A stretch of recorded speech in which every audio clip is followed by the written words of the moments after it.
My brother lost a bet and handed me over to his enemy as a kept woman. Before I even entered the room, I clearly heard Jake's mocking voice through the door.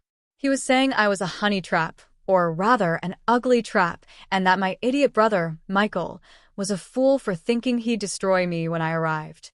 Jake was talking about how I'd try to manipulate him and laughing at the idea, assuring me that it wasn't going to happen. The moment I pushed open the door, I looked up and took a deep breath, remembering his words of warning. He's manipulative, he's abusive, he's a narcissist. But when I stepped inside, the room fell into a deathly silence. I stood there, frozen and nervous, my heart pounding wildly in my chest like a war drum.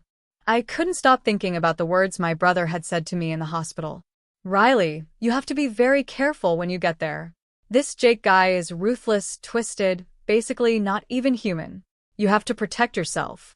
Once I pay the money, I'll bring you home immediately."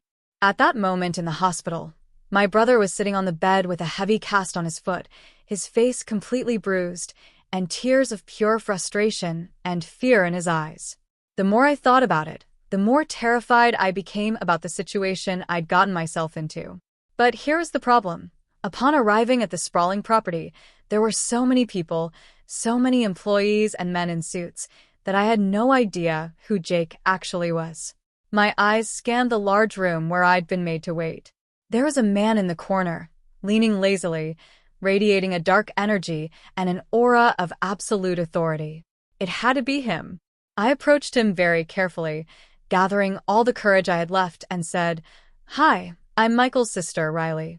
I smiled as politely as possible, trying to make a good first impression.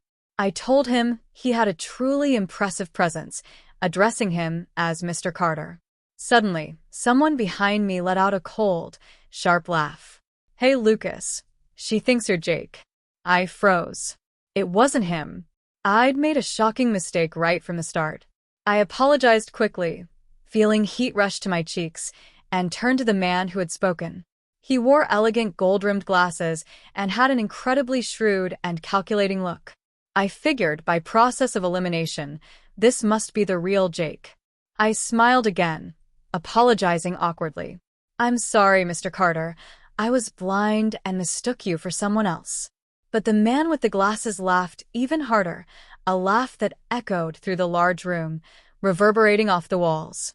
Suddenly, without warning, an overwhelming, brutal force grabbed my wrist with lethal precision.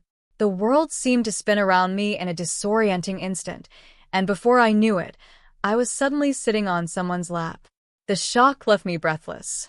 The thigh muscles of the man beneath me were as hard as stone, firm and extraordinarily powerful, radiating a heat and strength that paralyzed me. When I looked up, terrified, I found myself staring into a pair of dark eyes, deep and grim like a bottomless abyss. His face, carved with harsh features, displayed a clear and palpable disgust as he looked at me. His tone, when he finally spoke, was icy, capable of freezing the air in the room. "Just like your pathetic brother," he spat out the words. Annoying from the first word.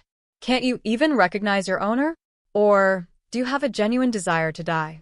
The truth was that my brother wasn't as bad as Jake made him sound, or at least that's what I wanted to believe to justify this terrible sacrifice. Michael was a great brother. From the moment he built his investment business from the ground up, he had always spoiled and protected me in every way he could. He simply had a run of terrible luck with some high-risk investments, which is why he lost absolutely everything to this monster named Jake. On that awful day when everything collapsed, my brother knelt on the cold floor, begging for mercy with tears in his eyes, pleading with Jake to spare our family and give us more time. He was so cowardly that he even banged his forehead against the floor until it bled profusely. But this rich, spoiled, and cruel kid who now held me prisoner showed not a single shred of pity. "You can't pay with money, then pay with the person," he had declared without flinching.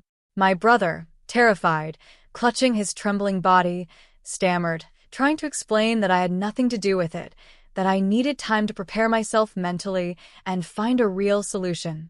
Jake's face darkened in a terrifying way at the empty excuses.